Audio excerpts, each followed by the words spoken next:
Mudando de assunto, durante as férias, as crianças elas ficam muito mais tempo em casa e, claro, as birras se tornam mais comuns. E cada família tem um jeito de lidar com essa situação, né? Que é uma forma dos pequenos expressarem raiva ou aborrecimento. Mas, Tice, para os especialistas, esse tipo de comportamento faz parte do desenvolvimento infantil. E existem técnicas próprias para lidar com a pirraça, como mostra agora a reportagem da Elaine Cortez. Férias de criança combinam com o quê? Cinema, parquinho, massinha, brincadeiras em casa também, né? Leitura, caminhadas, sorvete e pirraça. Se os pais estão trabalhando ou descansando, se o lugar é público ou reservado, se a casa está cheia ou se a criança está sozinha, se o programa foi planejado ou se vai ser no improviso mesmo. Não importam as circunstâncias. Férias também combinam com birra, muita birra. Agitação, ansiedade, impaciência, quebra de rotina, empolgação, tempo livre. E bastou, eles vão pedir o que não podem. É uma época muito difícil, porque você tem que ficar o tempo inteiro, né, ali na função, procurando atividade, procurando entreter de alguma forma. Fazem aquelas coisas do tipo subir em cima da mesa de vidro e começar a dançar, né? Então, tá chovendo, eles querem sair na chuva, aquele frio, tá gripado. A gente tem que ir administrando e criar coisas que sejam interessantes. Uma criança esperneando na rua, se jogando nos corredores do supermercado, arrastada pelo shopping.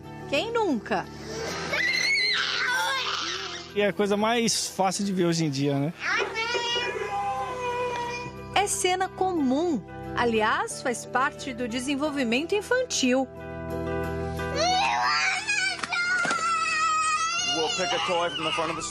De 1 ano e meio aos 6 anos, pode esperar pela birra, pelo menos uma vez na vida, com picos aos 2 e uma frequência menor entre 4 e 6 anos. Já vi bastante, criança muito mal educada, entendeu? Que não tem educação, não sei se é muito mimado, o que acontece, né?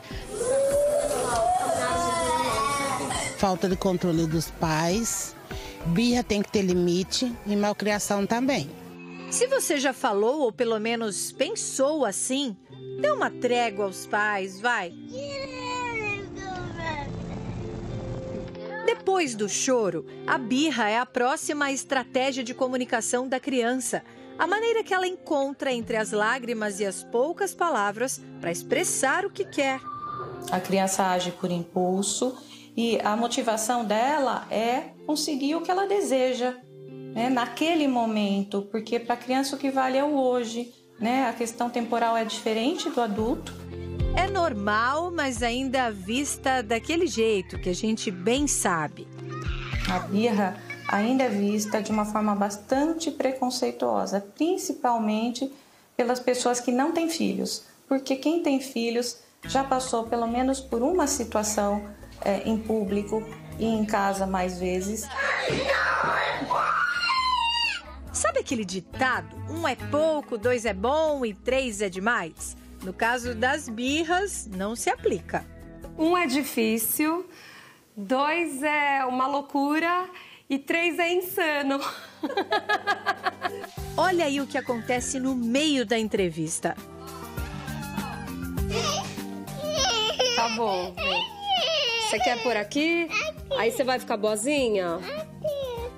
3 crianças, uma de 7, outra de 5 e a caçula de 1. Pergunta se a Cíntia não entende de birra. Acontecem birras em uma série de situações, porque as crianças elas querem chamar a nossa atenção, minha e do pai. Então, por exemplo, na hora de acordar, para comer. E agora, férias para as crianças, mas tarefa para os pais. Questão número 1. A criança chorou, berrou, bateu o pé, você disse não e ela continua. Você cede para cessar o barulho ou resiste? Honestamente, depende da minha paciência naquele dia. E tem horas que eu cedo. Os pais, primeiramente, não devem perder a calma. Os pais estando calmos, eles conseguem devagarinho ir acalmando essa criança. Isso é importante. A primeira coisa, não perder a calma, não se desesperar, não ficar preocupado com as pessoas que estão olhando. Palmadas não resolvem. As palmadas servem mais para aliviar o nervosismo dos adultos do que educar a criança. Então, naquele momento, se os pais optam por esse recurso, a criança vai ficar ainda mais irritada, ainda mais brava, e ela vai chorar mais e ela vai fazer mais escândalo, e aí se perde todo o controle da situação. E castigo depende do caso. O castigo ele pode ser educativo desde que a criança entenda o que ela fez de errado. Quer ver só alguns tratos bem práticos? O lugar está cheio, muita gente junta, aumenta a irritação da criança. A comunicação fica mais difícil. O que você faz? Procure um espaço mais reservado, distraia e proponha uma brincadeira. Mudar o foco é fundamental. Você está numa loja, a criança cismou que quer porque quer algum brinquedo. Em vez de negar, que tal sugerir que ela escolha 3 opções, mas para as próximas datas festivas? Se tiver de dar uma bronca, ela não pode durar mais do que 30 segundos. A linguagem deve ser objetiva. Um estudo da Universidade de Nova York mostrou que crianças não respondem a ordens subjetivas.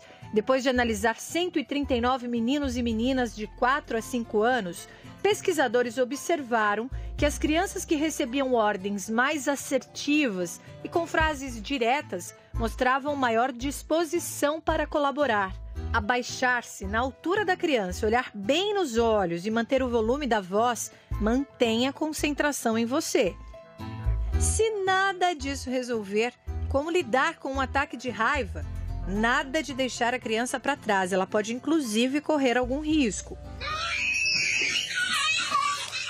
Desprezo não funciona, mas está no dia a dia de muitos. Já praticamos o desprezo. Às vezes a criança ela precisa entender que não tem, de fato, o que fazer naquela situação. A gente precisa ir embora de um lugar, mesmo que ela não queira. Ibope demais? Também não. E por falar em não, valorize o não. Se você diz não para tudo, que sentido tem a restrição? Eles ficam com mais vontade de fazer o que você falou que não, entendeu? Ou seja, é uma questão de criança mesmo. Eles vão atrás do que você vai falar. Se você fala não, ele vai atrás do não. Os ingredientes podem mudar de uma casa para outra, não tem receita. Cada filho, uma fórmula. O que não vai mudar em nenhum endereço é o seguinte: as férias são só deles, porque nós adultos, estamos em plena lição de casa. Sempre na lição de casa, totalmente. Pai e mãe, como fala, padecer no paraíso. Essa frase diz tudo. Segura agora.